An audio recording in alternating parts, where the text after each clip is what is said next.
নমস্কার, শান্তনু হাজরা বলছি। আবার জন্নতে চলে গেল।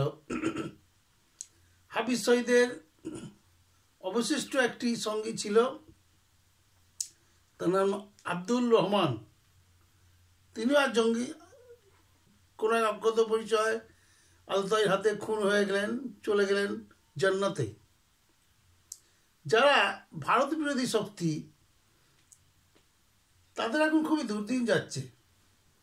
অর্থাৎ গত কয়েক মাস ধরে দেখা যাচ্ছে যারা বিভিন্ন সময় ভারতবর্ষে এসে নিরীহ মানুষদের খুন করে চলে যাচ্ছে ওপারে, এতদিন কংগ্রেস সরকার যাদেরকে কিছুই বলেনি প্রায়, এখন অজ্ঞাত পরিচয় আততায়ীর হাতে তারা দেশে এবং বিদেশে খুন হয়ে যাচ্ছে। প্রায় ৬০ জন খুন হলো পাকিস্তানি জঙ্গি। আজকে এই সন্ধ্যেবেলায় খুন হলো আব্দুল রহিম। উনি লস্করি তৈবার বিশিষ্ট কমান্ডার ছিলেন। উনি ছিলেন কিং অফ করাচি। এই কিং অফ করাচির মেন কাজ হচ্ছে গিয়ে পয়সা করে তুলে আনা, ডাকাতি করা, বড় বড় ব্যাংক ডাকাতি, বড় বড় প্রতিষ্ঠান থেকে তোলা তুলে নিয়ে এসে এই অস্ত্র কিনে ভারতের বিরুদ্ধে বিধ্বংসী কাজে লাগানো। সে কিং অফ করাচি আজকে জান্নাতের দেশে চলে গেল আব্দুল রহিম।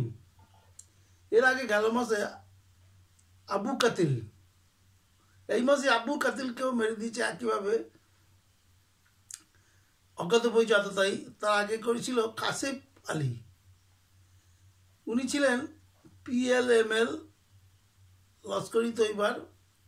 উনিও একজন কালেক্টর। পয়সা করে লুটপাট করে নিয়েছে, হাফিজ সঈদের হাতে দিত। হাফিজ সঈদ সেই পয়সায় বোমাগুলি কিনে নিরীহ ভারতীয়দের মারত। সেখানে তারা হিন্দু মুসলমান দেখতো না, কারণ বোম্বেতে যে সমস্ত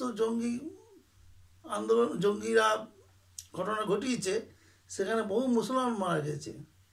সে ওবেরয় টাইটন বলুন, সে তাজ হোটেলে বলুন, কি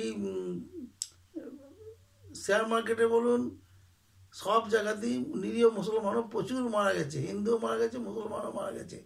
ওদের কাজ হচ্ছে নিরীহ ভারতীয়দের, গরিব ছাপোষা মানুষ, তাদেরকে খুন করা।